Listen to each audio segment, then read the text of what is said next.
ما بعرفش بالانجليزي، درجاتي في الانجليزي ضعيفه خلاص. هو الراجل موجود، عمري ما قلت له ده يلعب ولا ما يلعبش، لكن هو لما جاله فلوس قطر ها ما يقدرش تلعب، انت مراسل وخلاص. لما جاله فلوس قطر كان بياخد 48,000 دولار ومش عارف 35,000 دولار، راح هناك ب 200,000 دولار.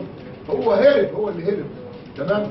انما بقى الفيلم اللي معمول اصلا بيطفش المدربين باتشيكو ده برتغالي اعتقد مش كده؟ كان موجود برضه. جاله النصر ولا الشباب السعودي؟ الشباب السعودي هرب. انا النهارده هاجي المدرب الموت برجله الحبل اقول له لا والنبي اديني جواز سفرك.